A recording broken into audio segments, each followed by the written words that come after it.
إن الدين عند الله الإسلام وقال رسول الله صلى الله عليه وسلم يا أبا سفيان جئتكم بكرامة الدنيا والآخرة أو كما قال عليه الصلاة والسلام صدق الله مولانا العظيم وصدق رسوله النبي الكريم ونحن على ذلك من الشاهدين والشاكرين والحمد لله رب العالمين سبحانك لا علم لنا إلا ما علمتنا إنك أنت العليم الحكيم অধ্যকার মাহফিলের মুহতারাম সভাপতি কাবিল ইহতিরাম মুআজ্জাজ উলামায়ে কেরাম, সম্মানিত উপস্থিতি, আল্লাহ রাব্বুল আলামিনের দরবারে লাখো কোটি শুকরিয়া যে আল্লাহ রাব্বুল আলামিন আমাদেরকে এই ফিতনা ফাসাদের যুগে দুনিয়ার সব ঝামেলা থেকে মুক্ত রেখে দিনই একটি জলসার মাঝে আসার বসার কিছু আলোচনা করা ও শোনার সুযোগ আমাদেরকে দিয়েছেন। আল্লাহ রাব্বুল আলামিনের দরবারে শুকরিয়া হিসেবে সকলে বলি আলহামদুলিল্লাহ। মুআজ্জাজ হাজরিন, আমি আপনাদের সামনে কোরআনে কারীমের ছোট্ট একটা আয়াতের অংশ বিশেষ তেলাওয়াত করেছি।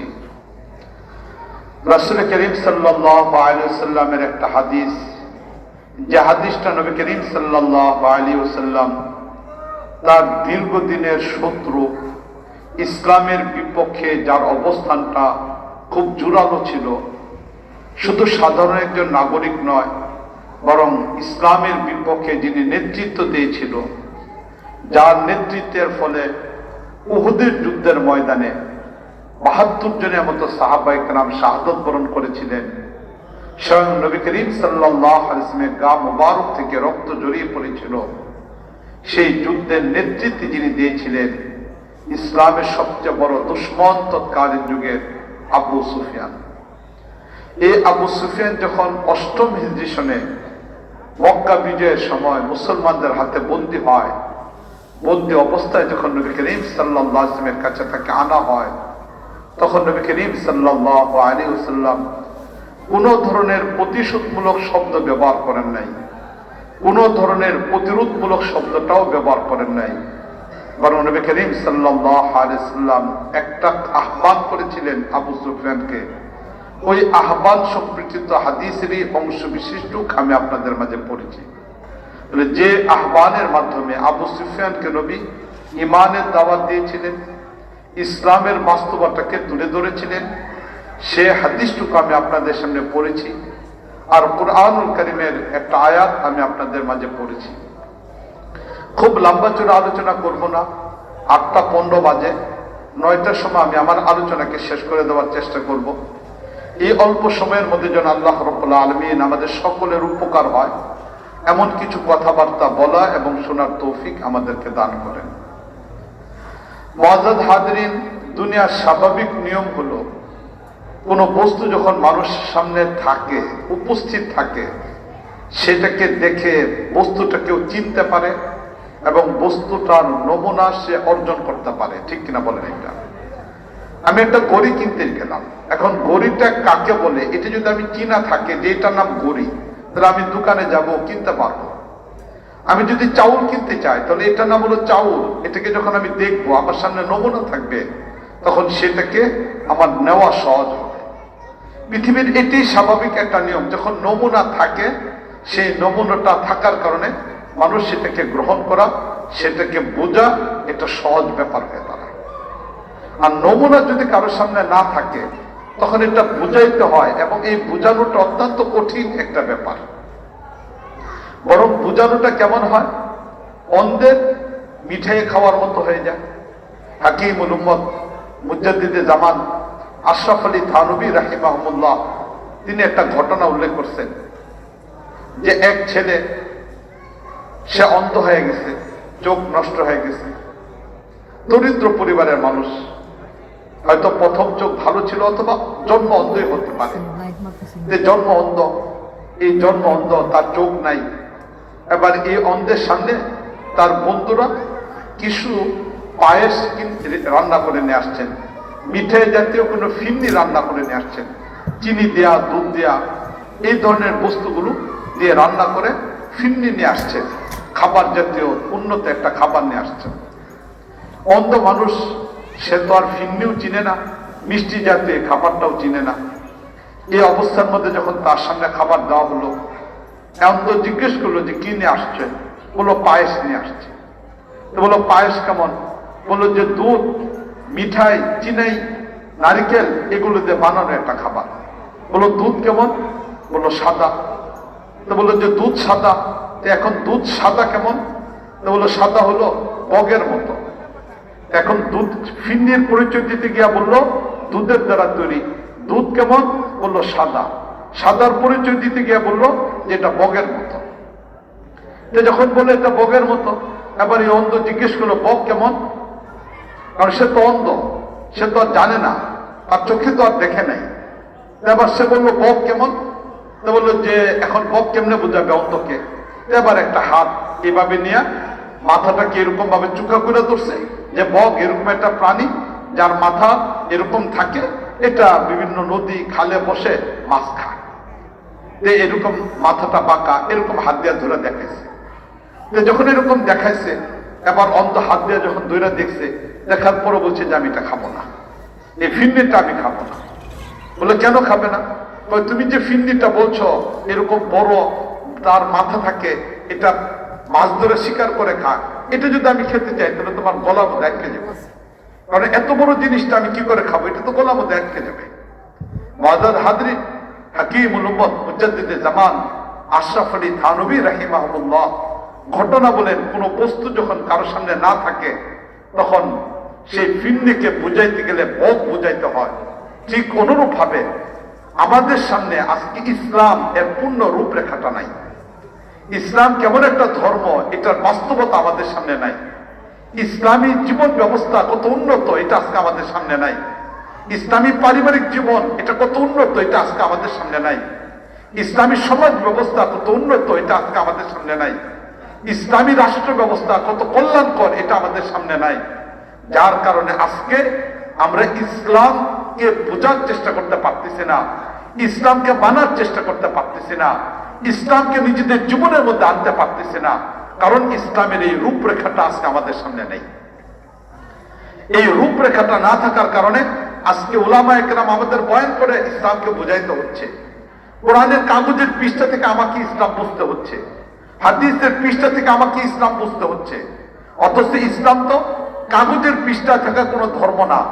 ইসলাম তো সেই জীবন ব্যবস্থার মধ্যে থাকা একটা ধর্ম, যেখানে মুসলিম থাকবে সেখানে ইসলাম থাকবে, এটাই বাস্তবতা। ঠিক না বলেন? এটা ইসলাম মুসলিম থেকে আলাদা কোনো বস্তু, বিষয়টা এমন না। কর্তৃপক্ষ কারা? এখানে বাচ্চারা চিল্লাফাল্লা করতেছে, দেখে না কেন? এটা কর্তৃপক্ষ এখানে কে? বাচ্চাদের চিল্লাফাল্লা দেখতে হবে তো।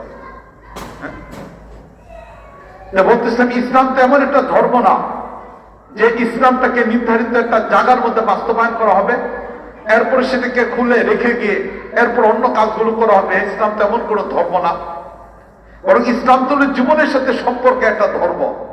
আমার জীবনটা যেখানে থাকবে ইসলাম সেখানে থাকবে। আমি যদি ছাত্র সেখানে ইসলাম, আমি যদি ব্যবসায়ী সেখানে ইসলাম, আমি যদি চাকরিজীবী সেখানে ইসলাম, আমি একজন দিনমজুর সেখানে ইসলাম, আমি একজন রাজনীতিবিদ সেখানে ইসলাম, আমি একজন এমপি সেখানে ইসলাম, আমি একজন মন্ত্রী সেখানে ইসলাম, আমি একজন প্রধানমন্ত্রী সেখানে ইসলাম।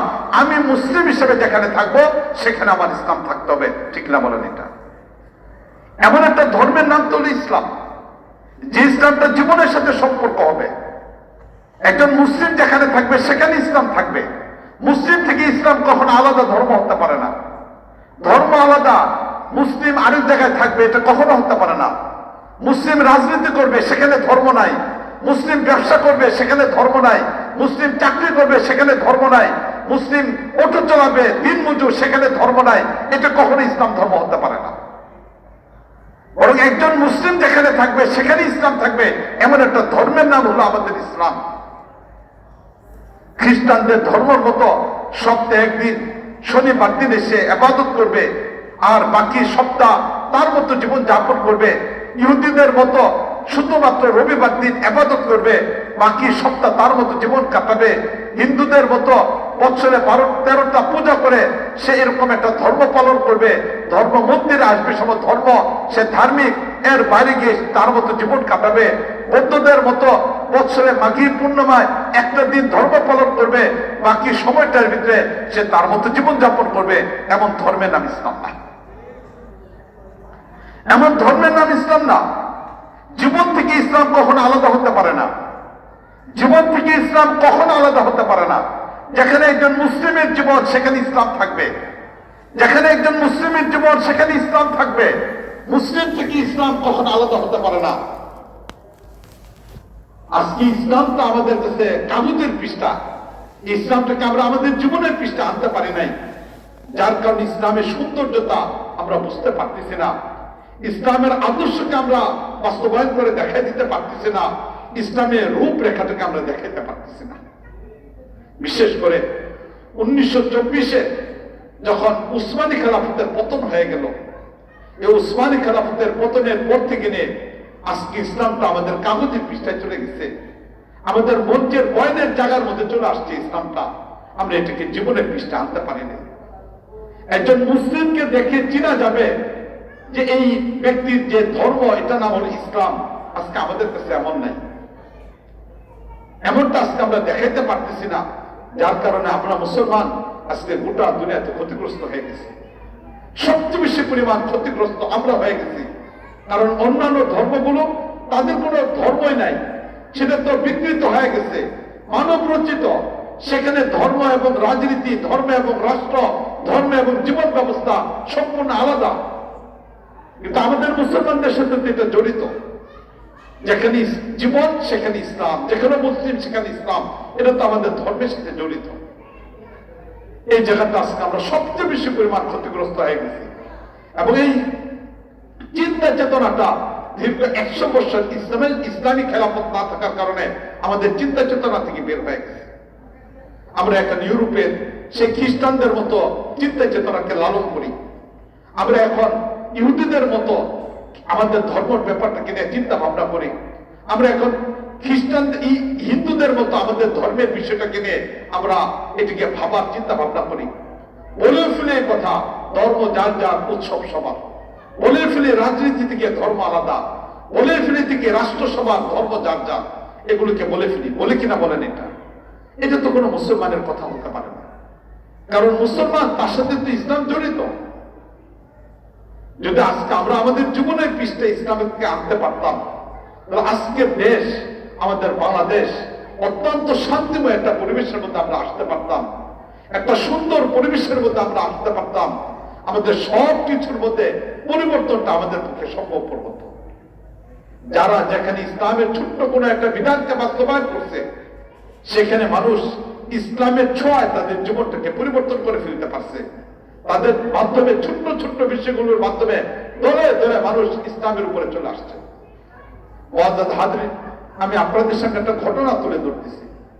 ভারতের একটা জায়গা, যে জায়গাটাকে নিয়ে হিন্দু এবং মুসলমানের মাঝে দ্বন্দ্ব চলমান, একটা জায়গা, যে জায়গাটাকে নিয়ে হিন্দু এবং মুসলমানদের ভিতরে একটা যুদ্ধ চলমান, দ্বন্দ্ব চলমান। মৌলিকভাবে জায়গার কাগজটা হলো হিন্দু, জমির কাগজের দিক থেকে মালিক হলো হিন্দু, কিন্তু দখলের দিক থেকে এই জমিটা মুসলমানের কাছে। এখন দুইটা জাতি পরস্পর একটা গ্রামে বসবাস করে, এক পাশে হিন্দু, আরেক পাশে হলো মুসলমান।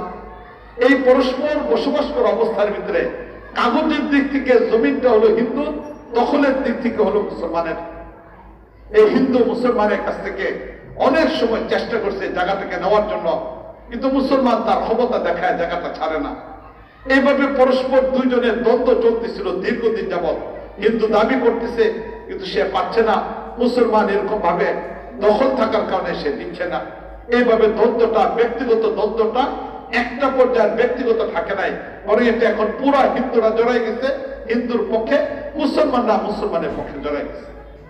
একটা পর্যায়ে মুসলমান সে এই জায়গাতে এসা একটু ভিন্ন পদ্ধতি অবলম্বন করে ফেললো, বলে ফেললো এই কথা যে তোমরা এই জায়গাটা আমার, যেহেতু দখল আমার, তাই এই জায়গাটা আমার হওয়ার কারণে এই জায়গাটা যদি আমরা নিয়ে নিতে পারি পরিপূর্ণভাবে, তাহলে এখানে মসজিদ তৈরি করে দিই।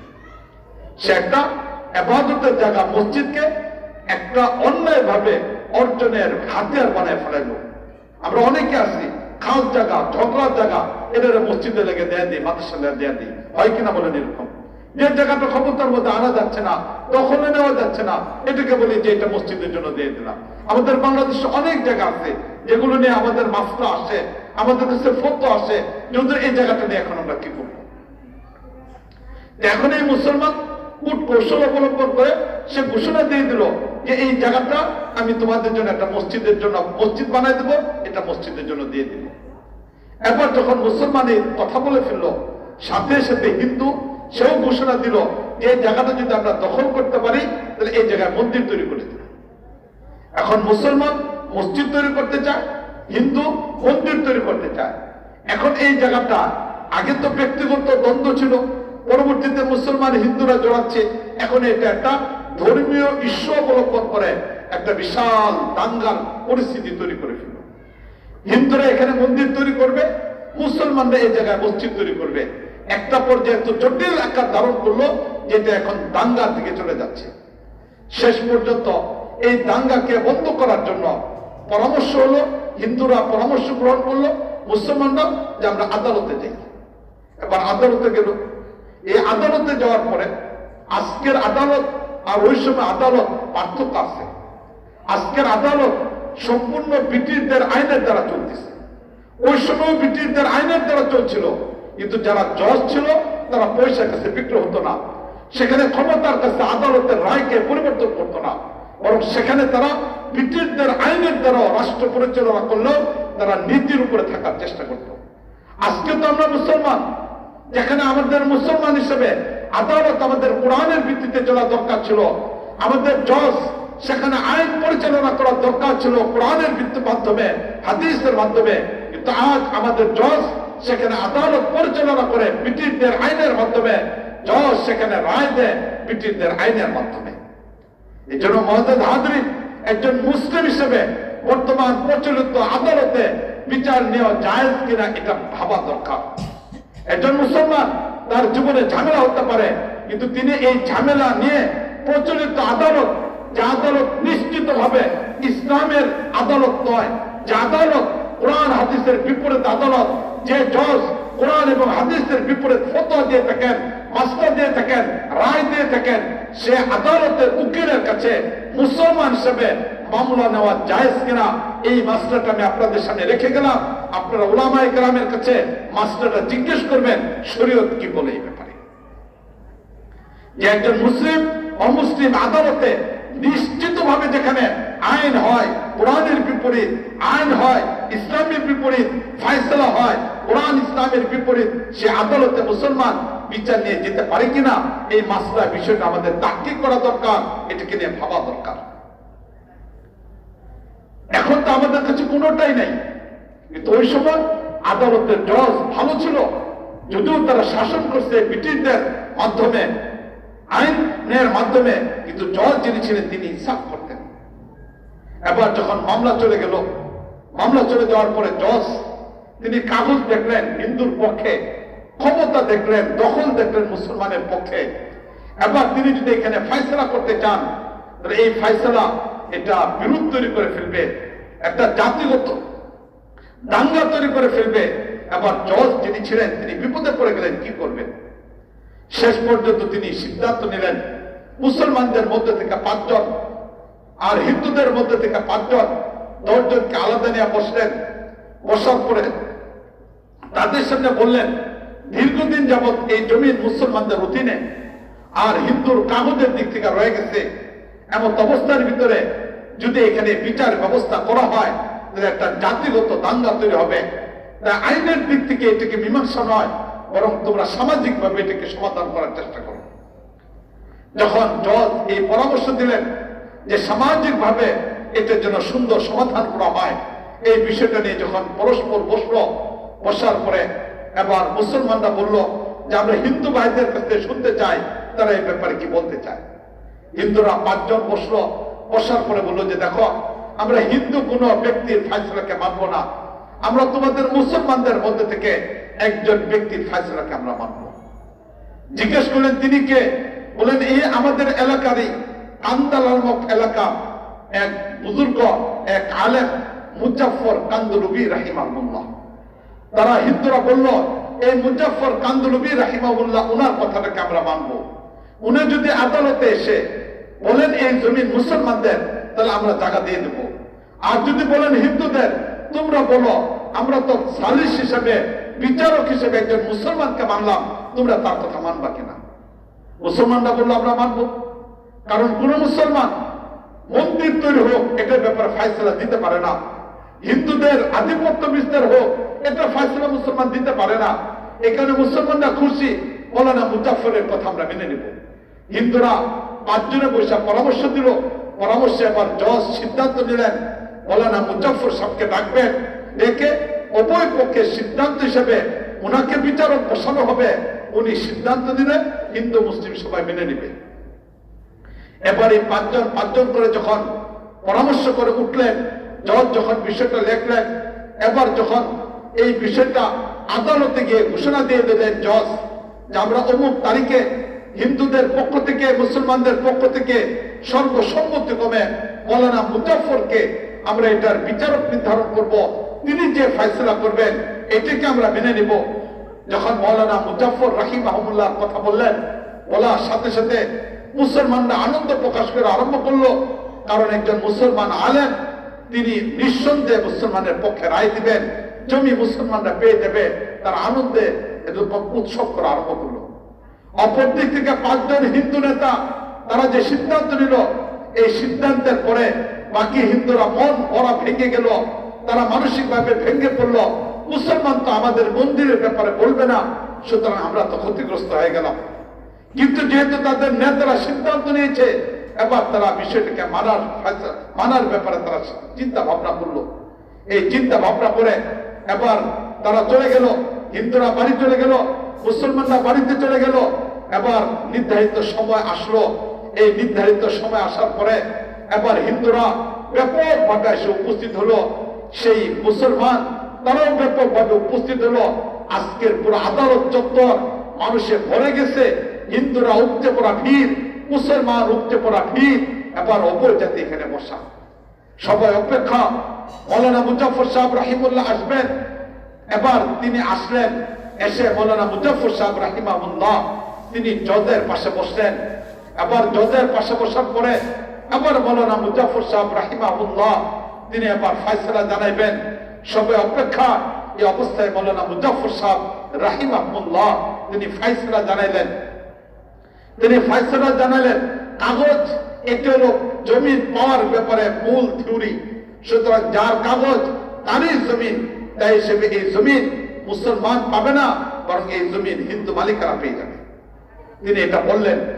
এবার যখন তিনি এটা বললেন, পুরো আদালতের মধ্যে মুসলমান এরকম ভাবে বিদ্রোহ করা আরম্ভ করে দিল, চিল্লা ফাল্লা করা আরম্ভ করলো। হিন্দুদের ভিতরে এই জায়গায় তারা কান্না হিন্দুরা আনন্দ প্রকাশ করা আরম্ভ করলো। মুসলমান বারংবার মৌলানা মুজাফফরকে গালি দেওয়া আরম্ভ করলেন, মৌলানা মুজাফফরের ব্যাপারে সমালোচনা করা আরম্ভ করলেন যে একজন আলেম হইয়া কি করে তিনি সেখানে মন্দিরের তৈরি হওয়ার ব্যাপারে ফয়সালা দিলেন, এই ধরনের মন্তব্য করা আরম্ভ করলেন। জজ বিষয়টা ভালো করে দেখলেন যে একজন আলেম কাগজের উপর নির্ভর করে, যেটা জমিনের ব্যাপারে মূল থিওরি, এটার উপর ভিত্তি করে তিনি ইনসাফের সাথে ফয়সালা করেছেন, পক্ষ অবলম্বন করেন নাই। এই জায়গার মধ্যে তিনি লিখে দিলেন যে আজকের এই রায়, আজকের এই আদালত এই সিদ্ধান্তে উপনীত হয়েছে, এই সিদ্ধান্তে উপনীত হয়েছে যে যদিও আজকে এই রায়ের মাধ্যমে মুসলমানদের হাত থেকে জমি ছুটে যাচ্ছে, মুসলমানরা মসজিদ তৈরি করতে পারতেছে না, কিন্তু একজন আলেম তিনি ইনসাফের সাথে ফয়সালা করেছেন। তাই এই জায়গায় মুসলমানরা পরাজিত হলে ইসলাম বিজয় হয়ে গেছে। তিনি লিখে দিলেন যে এই আদালত আজকে সিদ্ধান্ত উপনীত যে এই জমিন মুসলমানদের হাত থেকে হিন্দুকে দেওয়া হবে, তাই এখানে মন্দির তৈরি করো, যা ইচ্ছা তাই তৈরি করো। একজন আলেম এই সিদ্ধান্ত দেওয়ার কারণে মুসলমানরা আদালতে পরাজিত হয়েছে, কিন্তু ইসলাম বিজয় হয়েছে, এটা তিনি লিখে দিয়ে দিলেন। এবার যখন লিখে দিলেন, হিন্দুরা আনন্দ করতে করতে বাড়িতে চলে গেল, মিছিল করতে করতে তারা বাড়িতে চলে গেল। মুসলমান মন ভাঙ্গা। মৌলানা মুজাফর সাহেব আদালত থেকে বের হচ্ছেন, মানুষ সমালোচনা করা আরম্ভ করলেন, তিরস্কার করা আরম্ভ করলেন, কটু কথা বলা আরম্ভ করলেন। মৌলানা মুজাফর সাহেব রাহিমাহুল্লাহ কারো দিকে তাকান নাই, বরং তিনি চলতে চলতে বাড়িতে গেলেন। বিকাল হলো, মসজিদেও যেতে পারতেছেন না, মুসলমানরা কটু কথা বলতেছেন যে এটা কি হলো, কেন এমন করা হলো, কিন্তু কোনো কথাই তিনি বলতেছেন না। আল্লাহর কাছে দোয়া করতেছেন। মাগরিব হলো, আল্লাহর কাছে দোয়া করলেন, এশার নামাজ পড়লেন, মালিক আল্লাহ রাব্বুল আলামিনের কাছে দোয়া করলেন। এশার নামাজ পড়ে সামান্য পরিমাণ বিশ্রাম করে তিনি জায়নামাজের মধ্যে বসে পড়লেন। মালিকের কাছে দোয়া করা আরম্ভ করলেন, মালিক আমি তো ইনসাফ প্রতিষ্ঠা করার চেষ্টা করেছি, তোমার নবীর ইসলাম সেটা যেন বিজয় হয়, আমি এর জন্য চেষ্টা করেছি। মালিক, একজন মুসলিম থেকে ইসলাম কখনো আলাদা হতে পারে না। আদালতের চত্বরে দাঁড়ায় মুসলমানদের অন্যায়ের পক্ষে আমি কথা বলতে পারি না, বরং সেই জায়গাতে দাঁড়াও আমি একজন মুসলিম, ইসলামের পক্ষে কথা বলেছি। এইভাবে যখন তিনি আল্লাহর কাছে কান্না করা আরম্ভ করলেন, হঠাৎ করে তিনি শুনতে পাইলেন যে তার বাড়ির আশেপাশে বিকট আকার আওয়াজ হচ্ছে, চিল্লাচিল্লির আওয়াজ হচ্ছে। তিনি ঘাবড়ে গেলেন। পরিবারের মানুষগুলো তাড়াতাড়ি সবাই একত্রিত হলো। হতে পারে মুসলমান আমাদের বাড়িতে আক্রমণের জন্য চলে আসছে, হতে পারে মুসলমানরা আমার বাড়ির উপর আক্রমণ করবে।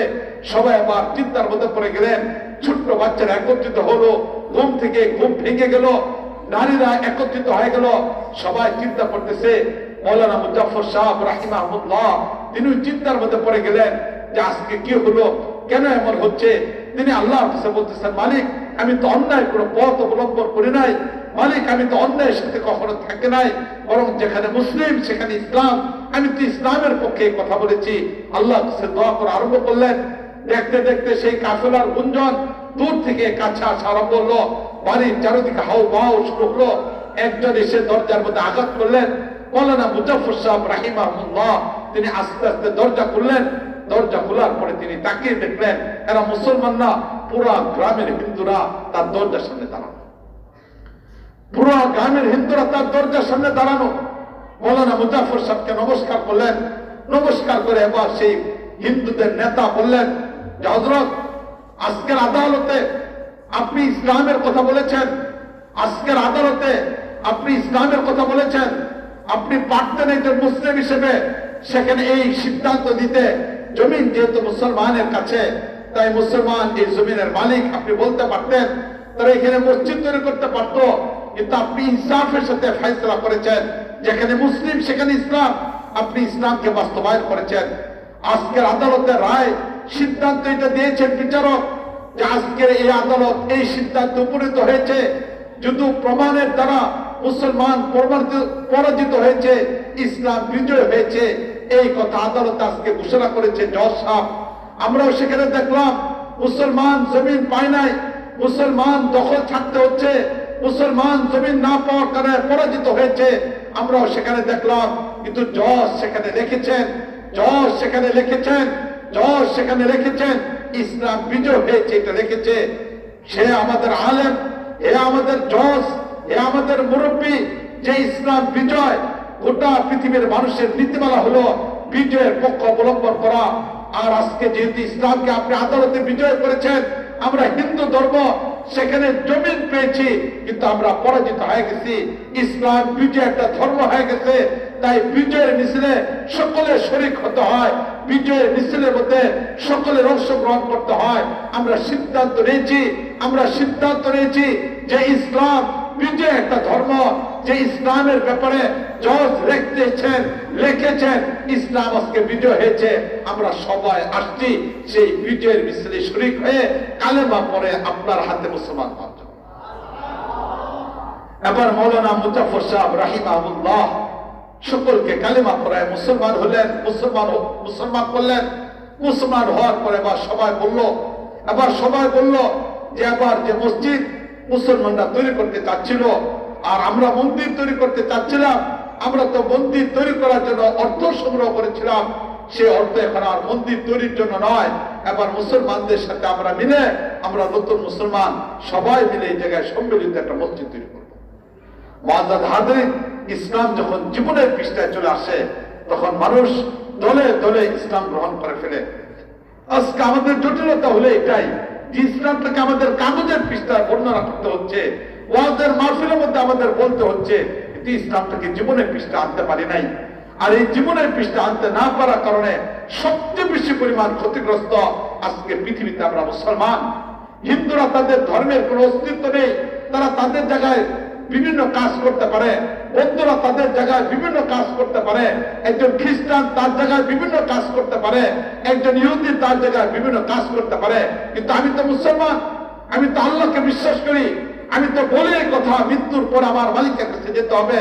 আমি তো গর্ব করে বলে এই কথা, তোমাদের কাছে এমন কিছু না, আমার কাছে একজন জীবন্ত নবী আছে, আমার কাছে একটা কোরআন আছে, আমার মালিক আল্লাহ রাব্বুল আলামিনের মনোনীত ধর্ম হলো ইসলাম।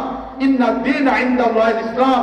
তা আমার মালিকের মনোনীত ধর্ম কিয়ামত পর্যন্ত, এই ধর্ম মালিক কিয়ামত পর্যন্ত রাখবেন। এই যে দাবিটা, এটা একমাত্র আমরা, কেবলমাত্র আমরা, শুধুমাত্র আমরা পৃথিবীর বুকে মুসলমান বলতে পারি, অন্য কেউ বলতে পারি না। যে ধর্মটা এত পাওয়ার, যে ধর্মটা এত নিশ্চিত, যে ধর্মটা এত সুপার পাওয়ার, যে ধর্মটা একদিন নয়, 2 দিন নয়, 1 সপ্তাহ নয়, 2 সপ্তাহ নয়, 1 মাস নয়, 2 মাস নয়, 1 বছর নয়, 2 বছর নয়, পৃথিবীতে 1250 বছর পর্যন্ত ব্যক্তি জীবন, পারিবারিক জীবন, সামাজিক জীবন, রাষ্ট্রীয় জীবন, আন্তর্জাতিক জীবনে নেতৃত্ব দিয়েছে। যে ধর্মের উপরে ইউরোপ 1200 বছর পর্যন্ত রাজত্ব চলেছে, যে ধর্মের উপরে এশিয়াতে রাজত্ব চলেছে 800 বছর, যে খেলাফত ব্যবস্থা নবী করিম সাল্লাল্লাহু আলাইহি ওয়াসাল্লাম তৈরি করেছিলেন মুসলমানদের, সেই 623 থেকে শুরু করে 1924 পর্যন্ত, এত দীর্ঘ সময় পর্যন্ত যে মুসলমান রাষ্ট্রীয় ক্ষমতা পর্যন্ত পরিচালনা করেছে, সেই ধর্মের মুসলমান দলীয় হতে পারে না। সে ধর্মীয় মুসলমান ব্যবসার ক্ষেত্রে অন্যের নীতিমালাকে অবলম্বন করতে পারে না। সে মুসলমান রাষ্ট্র পরিচালনা করার ক্ষেত্রে অন্যের কোন নীতিমালাকে অবলম্বন করতে পারে না। একমাত্র কেবলমাত্র মুসলমানদের তো রাষ্ট্র চালাইছে, 1 দিন নয়, 2 দিন নয়, 1200 বছর। আর কারণে এই মুসলমানদের হতাশ হওয়ার কোনো কিছু নাই, ঠিক কিনা বলেন? এটা মুসলমানদের অসম্পূর্ণ বলতে কিছু নাই, মুসলমানদের অসম্পূর্ণ বলতে কিছু নাই। অন্যের কাছ থেকে দ্বারস্থ হওয়ার মুসলমানদের প্রয়োজন নাই। অন্যের কাছ থেকে লিয়াজুল সংযোজন করে মুসলমানদের ধর্মকে পরিচালনা করার দরকার নাই। মুসলমানদের ধর্ম পরিপূর্ণ, মুসলমানদের শরীয়ত পরিপূর্ণ, মুসলমানদের রাষ্ট্রনীতি পরিপূর্ণ, মুসলমানদের ব্যবসায় নীতি পরিপূর্ণ, মুসলমানদের সমাজনীতি পরিপূর্ণ, মুসলমানদের ব্যক্তি জীবন পরিপূর্ণ। মুসলমানদের অন্য কারো কাছে যাওয়ার দরকার নেই। অন্যরা অন্যের কাছ থেকে কিছু ধার নিতে পারে, কিন্তু মুসলমানদের কারো কাছে কিছু নেওয়ার দরকার নেই। আমাদের ইসলামটা হলো এত পূর্ণ একটা ধর্ম, আমাদের ইসলামটা এত স্বয়ং সম্পূর্ণ যে আমাদের কারো দ্বারস্থ হওয়ার প্রয়োজন নেই। কিন্তু মুআজ্জাজ হাজিরিন, যে ইসলামটা আমাদের এত পূর্ণ, যে ইসলামটা এত পরিপূর্ণ, সেই ইসলামটাকে আমরা কাজে লাগাইতে পারলাম না। এই ইসলামটাকে সামান্য পরিমাণ কাজে লাগাইতে পারলাম না। ইসলামটাকে কেউ ব্যক্তিগত মসজিদের মধ্যে নিয়ে আসলাম, 5 ওয়াক্ত নামাজ এটাকে মুসলমানের কাজ মনে করলাম। অর্থ সম্পদ আছে, নামাজের পর একটু যাকাতও দিয়ে ফেললাম। আর একটু অর্থ সম্পদ আছে, মাঝে মাঝে যাকাতের মাঝে মাঝে হজ উমরা করার জন্য গেলাম। শুধু তো এতটুকু ইসলামের ধর্ম নয়, এটা ইসলামের কাজ, কিন্তু এটা না পূর্ণ ইসলাম না, বরং ইসলাম তো একটা জীবন ব্যবস্থার নাম। যেখানে মুসলিম সেখানে জীবন, সেখানে ইসলাম, যেখানে মুসলিম সেখানে ইসলাম। এটাই তো আমাদের ইসলামের সবচেয়ে বড় পূর্ণতা। এটাই তো ইসলামের সবচেয়ে বড় পূর্ণতা যে আমাদের মালিক আল্লাহ রাব্বুল আলামিন ইসলামকে পূর্ণ একটা ধর্ম বানাইছেন।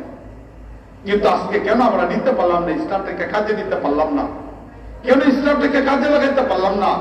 আমাদের যুবকরা আজকে ইসলামের দিকে ধাবিত হচ্ছে না, আমাদের মুরব্বীরা আজকে ইসলামের দিকে ধাবিত হচ্ছে না, আমাদের উলামায়ে কেরামরা আজকে ইসলামটাকে বাস্তবায়ন পূর্ণরূপে সেখানে কেন আমরা কথা বলতে পারতেছি না?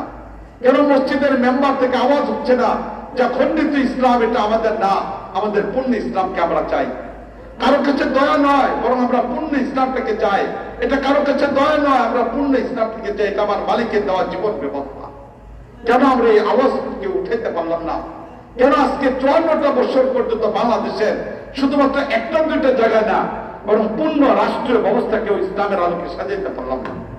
মুআজ্জাজ হাজরিন, এই যে 24-এর গণ উত্থান, জেনে যে গণ উত্থান, এটা শুধুমাত্র একটা গণ উত্থান ছিল না, বরং বিশাল বড় একটা বিপ্লব ছিল। এবং এই বিপ্লবটা গোটা বাংলাদেশের একটা চিত্রকে পরিবর্তন করে দিয়েছে।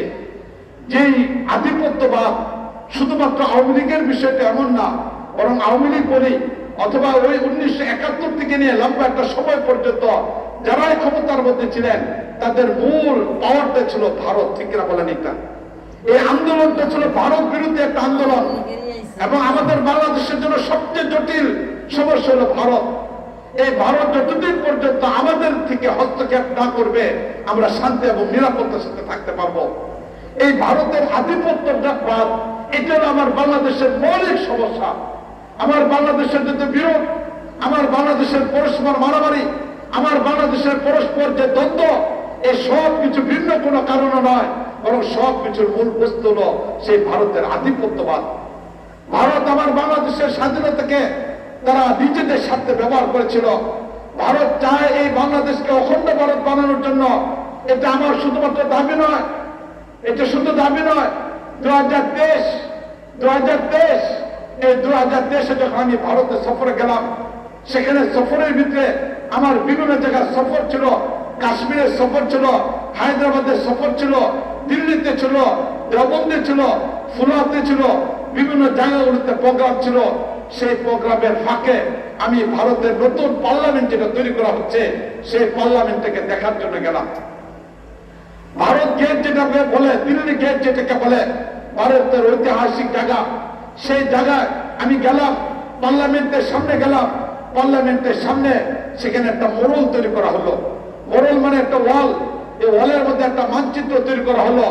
এই মানচিত্রের ভিতরে ভারত, সেই পার্লামেন্টের সামনে মানচিত্রের মধ্যে ভারত, সেখানে অখণ্ড ভারতের মানচিত্র আঁকলো। যে অখণ্ড ভারতের মাঝে আমার বাংলাদেশকে ভারতের অন্তর্ভুক্ত হিসেবে উল্লেখ করা হয়েছে। এবার আপনি চিন্তা করে দেখেন, সে 71-এ কি পরিমাণ মানুষের রক্তের বিনিময়ে আমার বাংলাদেশ স্বাধীনতা অর্জন করেছে। 47-এ কি পরিমাণ রক্তের বিনিময়ে আমার বাংলাদেশ স্বাধীনতা অর্জন করেছিল। সেদিন ভারত থেকে আলাদা হয়েছিল। তাই ভারত থেকে 47-এ আলাদা হয়েছে আমার বাংলাদেশ। 71-এ পাকিস্তানের জালেমদের বিপক্ষে আমরা আন্দোলন করে আলাদা হয়েছিলাম। আমরা ভারতের গোলামিয়তকে অর্জনের জন্য নয়। ঠিক না বলেন? এটা পাকিস্তানের গোলামিয়তকে যেমন আমরা মেনে নেই নাই, ভারতের গোলামিয়তকে আমরা মেনে নেই নাই। তাই ভারত অখণ্ড আমার বাংলাদেশকে ভারতের মানচিত্রে অন্তর্ভুক্ত করবে, এটা কখনো এই দেশের তাওহীদি জনতা মেনে নিতে পারে না।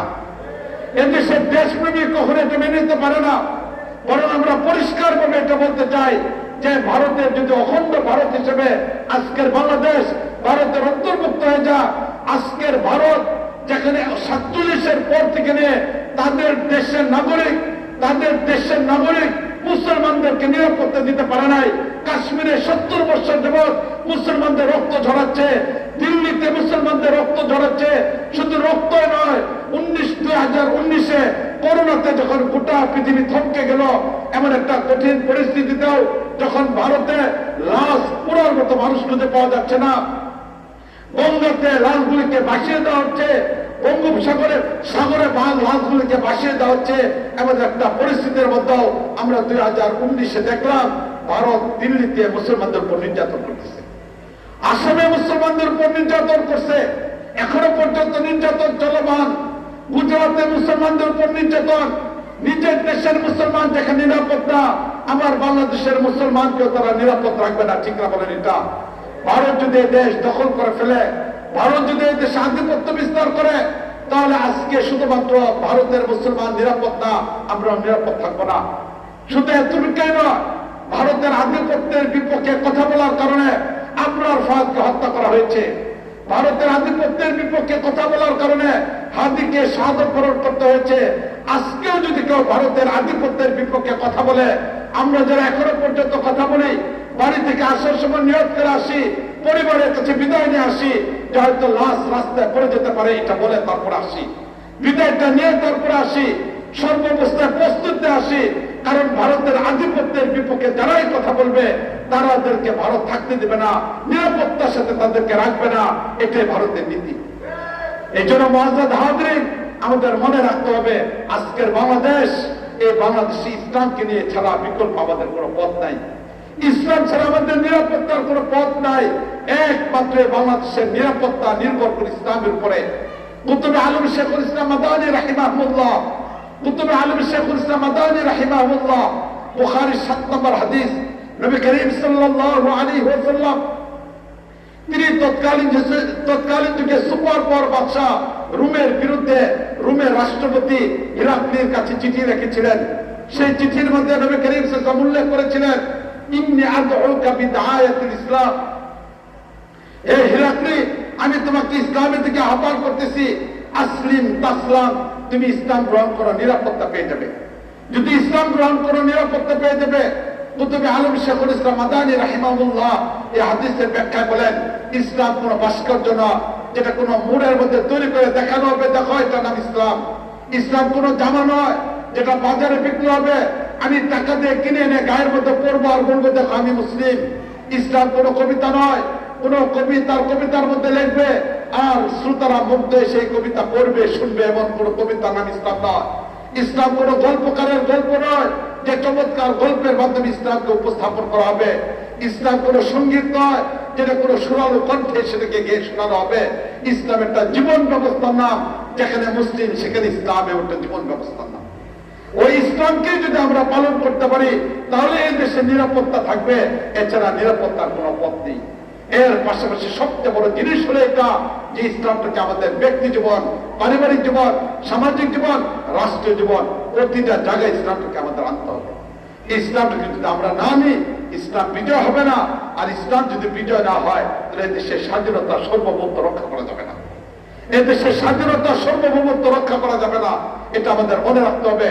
এবং পরিষ্কার ভাবে কথাটাও আজকে বলে যেতে চাই, পরিষ্কার ভাবে কথাটা বলে যেতে চাই, হাদির বিচার যদি বাংলার জমিনে না হয় আমাদের কারো জীবন নিরাপত্তা থাকবে না। এজন্য হাদির জীবনের সেই হত্যা, এটা একমাত্র এনসিপির আদালত, এনসিপির সাথীদের আবেদন বিষয়টা এমন না, 24 সেই বিপ্লবীদের আবেদন বিষয়টা এমন না, বরং এই আন্দোলনটা আমাদের তৌহিদ জনতা সকলের জন্য এটা আবেদন। শুধু এটার সাথে আমাদের সকলের ঐক্যমত পোষণ করা দরকার। সব কিছুকে বাদ দিয়ে বাংলার জমিনে যদি এই আদালতে এই রায় একবার কার্যকর হয় তাহলে ভারতের আধিপত্য বন্ধ হবে, এছাড়া এটা বন্ধ হবে না। এই জন্য এটার ব্যাপারে আমাদের পরিকল্পনা গ্রহণ করা দরকার। প্রতিটা জেলা থেকে, প্রতিটা ইউনিয়ন থেকে পুরো দেশকে অচল করে দেওয়া হলেও সেই আন্দোলনকে সফলের জন্য আগে বাড়ানো দরকার। এই জন্য মুআজ্জাজ হাজরিন, আমাদের কর্মসূচি গ্রহণ করতে হবে, কর্মসূচি গ্রহণ করতে হবে। নাহলে ভারতের আধিপত্য যদি ক্ষুণ্ণ করা না যায় তাহলে দেশে ইসলামকে টিকানো যাবে না। আমাদের দেশের সবচেয়ে বড় জটিলতা, ইসলামের জন্য জটিলতা, সবকিছুর জন্য জটিলতা হলে ভারত। এই জন্য আসুন, শুধু কাগজের পৃষ্ঠে ইসলামটা না থাকো, ইসলামটাকে আমরা আমাদের জীবনের পৃষ্ঠায় নিয়ে আসি। আমাদের নবী মুহাম্মদ মুস্তাফা সাল্লাল্লাহু আলাইহি ওয়াসাল্লাম নবুয়তের 23টা বছর মেহনত করেছিলেন এই পূর্ণ ইসলামের জন্য। নবী পেটের মধ্যে পাথর বাঁধছিলেন এই পূর্ণ ইসলামের জন্য। নবী নিজের মক্কা ভূমি থেকে হিজরত করে গিয়েছিলেন সেই ইসলামের পূর্ণ ইসলামের জন্য। নবী করিম সাল্লাল্লাহু আলাইহি ওয়াসাল্লাম উহুদের যুদ্ধের ময়দানে রক্ত ঝরিয়েছিলেন সেই পূর্ণ ইসলামের জন্য। নবীকে জিজ্ঞেস করেছিলেন আম্মা জান আয়েশা, আম্মা জান আয়েশা রাদিয়াল্লাহু আনহা জিজ্ঞেস করেছিলেন যে আল্লাহর নবী, আপনার নবুয়তের 23 বছরের সবচেয়ে কঠিন দিন কোনটা? নবী বলছিলেন, আয়েশা, এই পূর্ণ ইসলামের আহ্বানকে নিয়ে যখন আমি তায়েফে গিয়েছিলাম, জানো আয়েশা, সেই তায়েফ ছিল মক্কা থেকে অনেক দূর, সেই মক্কা থেকে অনেক দূর। জানো আয়েশা, সেদিন যাওয়ার জন্য আমাদের কাছে কোনো বাহন ছিল না। মরুভূমির উত্তপ্ত বালুগুলিকে পাড়ি দিয়ে, পাহাড়গুলিকে অতিক্রম করে আমরা গিয়েছিলাম সেই তায়েফের ময়দানে। জানো আয়েশা, সেদিন আমাদের কাছে খাবার ছিল না। আমি আর যায়েদ ইবনে হারেসা সেই কাফেলার সঙ্গী ছিলাম। যে পরিমাণ অল্প একটু খাবার ছিল, এই খাবারটা যায়েদ ইবনে হারেস তার বগলের নিচে বেঁধে রাখত। আমার নবুয়তের 23 বছরের সবচেয়ে কঠিন দিন ছিল আয়েশা সেই তায়েফের দিনগুলো। মুআজ্জাজ হাজরিন, মুসআব বিন উমাইর রাদিয়াল্লাহু তাআলা আনহু পূর্ণ একটা কাফনের কাপড় নিয়ে দুনিয়া থেকে যেতে পারেন নাই। সাইয়্যিদুশ শুহাদা হযরত হামজা রাদিয়াল্লাহু তাআলা আনহু একজন পুরুষ হিসেবে 3 টুকরা কাপড়ের কাপড় পাওয়ার তার অধিকার ছিল, তিনি এটা পান নাই। হযরত সুমাইয়া রাদিয়াল্লাহু তাআলা আনহাকে নির্মমভাবে শাহাদাত বরণ করতে হয়েছিল। হযরত ইয়াসির রাদিয়াল্লাহু তাআলা আনহুকে নির্মমভাবে শাহাদাত বরণ করতে হয়েছিল। সাহেব রুমি রাদিয়াল্লাহু তাআলা আনহুর পুরো সম্পত্তিগুলো মক্কার কাফেরদের হাতে তুলে দিয়ে তার মদিনার দিকে হিজরতে যাওয়ার প্রয়োজন পড়েছিল। কি জবাব দেব আমরা আজকের বাংলাদেশের মুসলমান? আমরা বাংলাদেশের মুসলমান কি জবাব দেব? স্বাধীন সার্বভৌমত্ব একটা রাষ্ট্র, যে রাষ্ট্রের মধ্যে আমাদের অবস্থান 92% আমরা মুসলমান, 92% আমরা মুসলমান। আজকে দেখতে দেখতে স্বাধীনতা অর্জনের পরে 40 বছর হয়ে গেল, কেন আমরা আমাদের ইসলামটাকে কাগজের পৃষ্ঠা থেকে জীবনের পৃষ্ঠা আনতে পারলাম না? কেন ইসলামী সমাজ ব্যবস্থাকে তৈরি করতে পারলাম না? কেন ইসলামী অর্থনীতিকে তৈরি করতে পারলাম না? কেন ইসলামী শিক্ষা ব্যবস্থাকে তৈরি করতে পারলাম না? কেন আমরা পারলাম না ইসলামটাকে আজকে আমাদের জীবনের প্রতিটা পরতে পরতে আনার জন্য? নবী তো আসছিলেন সেই ইসলামটাকে বিজয়ের জন্য। আজকে তো আমাদের কাপড়ের অভাব নাই। সে মুসআব বিন উমাইর রাদিয়াল্লাহু আনহু যদি কিয়ামতের ময়দানে দাঁড়িয়ে বলেন এই কথা যে হ্যাঁ বাংলাদেশের মুসলমান, তোমাদের তো কাপড়ের কোনো অভাব ছিল না, তোমাদের তো কাপড়ের অভাব ছিল না। আমি মুসআব তো একটা টুকরা কাপড়ের কাপড় পাই নাই, আমাকে দুনিয়া থেকে বিদায় নিতে হয়েছিল আমার একটা ছোট্ট কাপড়ের কাপড় দিয়ে, যে কাপড়টা পায়ের দিকে টান দিলে মাথা বের হয়ে যেত, মাথার দিকে টান দিলে পাটা বের হয়ে যেত। সেদিন সেই মুসআব বিন উমাইরের সামনে কিভাবে দাঁড়াবো? সেদিন সেই সাইদুস শাহাদা হযরত হামজা রাদিয়াল্লাহু তাআলা যদি বলে ফেলেন এই কথা, পুরুষ হিসেবে তো আমার অধিকার ছিল 3 টুকরা কাপড়ের কাপড় পাওয়া, কিন্তু সেদিন আমাকে 3 টুকরা কাপড়ের কাপড় তোমরা দিতে পারো নাই। তোমাদের তো কাপড়ের অভাব ছিল না, তোমাদের তো জীবনযাত্রার কোনো অভাব ছিল না, আমাকে কেন 3টা টুকরা কাপড়ের কাপড় তোমরা দাও নাই? সেদিন সে হামজা রাদিয়াল্লাহু তাআলার সামনে কিভাবে আমরা গিয়ে দাঁড়াবো?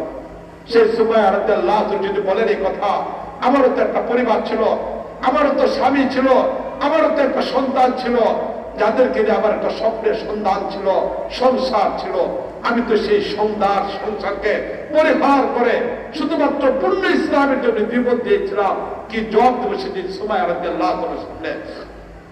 সেদিন যদি ইয়াসির রাদিয়াল্লাহু তাআলা বলে ফেলেন এই কথা, আমি আমার দিকে এসেছিলাম শুধু ইসলামের জন্য, শুধু ইসলামের জন্য, সেই ইসলামকে ভালোবেসে আমি আমারে যাই নাই, আমি আমার বাবা মার কাছে ফিরে যাই নাই, সেদিন সে ইয়াসির রাদিয়াল্লাহু তাআলার সামনে কি জবাব আমরা দিব? যদি বেলাল রাদিয়াল্লাহু তাআলা বলে ফেলেন সেই উত্তপ্ত মরুভূমির বালুতে আমার বুকের মধ্যে পাথর চাপা দেওয়া হতো, তোমার মসজিদে যখন আযানের আওয়াজ উচ্চারিত হয় মসজিদে আসতে তোমাকে কেউ বাধা দেয় না, যখন রমজানের মাস চলে আসে তখন তোমাকে রোজা রাখতে কেউ বাধা দেয় না, যখন সেই হজের মাস চলে আসে হজে যাইতেও তোমাকে কেউ বাধা দেয় না, কিন্তু আমি বেলাল শুধুমাত্র মালিকের তাওহীদকে স্বীকার করার অপরাধের কারণে উত্তপ্ত মরুভূমির ভিতরে আমাকে শোয়াই রাখা হতো, পানির জন্য যখন আমি ছটফট করতাম আমাকে পানি দেওয়া হতো না। সেই বেলাল যখন কিয়ামতের ময়দানে দাঁড়ায় পড়বে, কি জবাব দিব আমরা? মুআজ্জাজ হাজিরিন, কি জবাব আমরা দিতে পারবো একটু চিন্তা করে দেখি। আমরা কি জবাব দেবো মালিকের কাছে একটু চিন্তা করে দেখি। কোন ইসলামকে নিয়ে আমরা আমাদের জীবন কাটিয়ে দিচ্ছি? কোন ইসলামকে নিয়ে আমরা আমাদের জীবনকে কাটিয়ে দিচ্ছি? মালিকের কাছে জবাব দিতে কি হবে আমাদের একটু চিন্তা করে দেখি। আল্লাহর সামনে কি করে দাঁড়াবো? রাসূলের সামনে গিয়ে কি করে দাঁড়াবো? সাহাবাদের সামনে কি করে দাঁড়াবো? এমন একটা দেশ, এমন একটা রাষ্ট্র যেখানে ইসলামের উপর আমরা চলে আসতে পারি, যদি দীর্ঘ 16 বছর গণতন্ত্র, মানব রচিত একটা গণতন্ত্র, একজন হাজার হাজার মানুষ জীবন দিতে পারে, ইসলামের জন্য কেন জীবন দেওয়ার মতো মানুষ তৈরি করতে পারলাম না? কেন খেলাফত ব্যবস্থা প্রতিষ্ঠা করতে পারলাম না? কেন খেলাফত ব্যবস্থাকে প্রতিষ্ঠা করতে পারলাম না? কি জবাবটা আমরা দেবো একটু চিন্তা করে দেখি। আল্লাহর কাছে আমাদের যেতে হবে, রাসূলের সামনে গিয়ে দাঁড়াইতে হবে, সাহাবাদের সামনে গিয়ে সেদিন আমাদের দাঁড়াইতে হবে। মুআজ্জাজ হাজিরিন, এর জন্য আমাদের ভাবা দরকার, আমাদের একটু চিন্তা করা দরকার, আমাদের জীবনযাত্রা কোথায় চলতেছে, কোন পদ্ধতিতে চলতেছে, আল্লাহর সামনে গিয়ে কিভাবে দাঁড়াবো একটু ভাবা দরকার, চিন্তা করা দরকার। আল্লাহ আমাদেরকে বুঝার তৌফিক দান করুন, আল্লাহ আমাদেরকে বুঝার তৌফিক দান করুন, আল্লাহ আমাদেরকে বুঝার তৌফিক দান করুন। মালিক, আমরা তো দুনিয়াতে অক্ষম পারি নাই, মালিক কিয়ামতের ময়দানে যেন লজ্জিত না হয়, নবীর কাছে যেন লজ্জার মধ্যে পড়ে না যায়, সাহাবাদের সামনে গিয়ে যেন লজ্জার মধ্যে পড়ে না যায়। এই জন্য জীবনটাকে একটু কাটানোর চিন্তা ভাবনা করি, ইসলাম নবীর পদ্ধতিতে শিখার চেষ্টা করি। সাহাবাওয়ালা ঈমান, সাহাবাওয়ালা আমল, সাহাবাওয়ালা জজবা, এই জন্য মালিক আমাদেরকে দান করেন। সেই মালিক চেতনা নিয়ে যেন আমরা আবার যাইতে পারি, উঠতে পারি, আমরা যেন বলে ফেলতে পারি এই কথা। কুতুব আলম শেখুল ইসলাম মাদানী রাহিমাহুল্লাহ দীর্ঘ 18 বছর পর্যন্ত নবীর রওজার পাশে হাদিস পড়ায়া এবার যখন বন্দি অবস্থায় নিয়ে যাচ্ছিলেন, তিনি যে কবিতাটা বলছিলেন, আমি বি আতা হো ও শৌকে আবু যর, हमें भी आता हो वो शौक बिलाली, हमें भी आता हो वो शौक अबू बकर, हमें भी आता हो वो शौक बिलाली। हे मालिक, সে বেলালের জজবা আমাদেরকে দান করো। মালিক, আবু যর গিফারির জজবা আমাদেরকে দান করো। আমরা যেন তোমার এই জমিনের মধ্যে ইসলামকে বাস্তব দিতে পারি, আমরা যেন ইসলামকে প্রতিষ্ঠা করতে পারি, সেই মালিক জজবা আমাদের মালিক দান করো। আল্লাহ আমাদের সবাইকে তৌফিক দান করো। জীবনের যে পথগুলো আমরা ভিন্ন পথে চলছি, হোক না সেই পথগুলো ভুলেন, সেখান থেকে ফিরে আসি। আজকের এই মজমা থেকে আমরা সিদ্ধান্ত গ্রহণ করি, আমরা পূর্ণ ইসলামে বাংলাদেশে চাই। আধুরা কোনো ইসলাম না, অসম্পূর্ণ কোনো ইসলাম না, আমরা পূর্ণ ইসলামকে চাই। মালিক আল্লাহ রাব্বুল আলামিন আমাদের সবাইকে তৌফিক দান করুন। ওয়া আখিরু দাওয়ানা আনিল হামদুলিল্লাহ।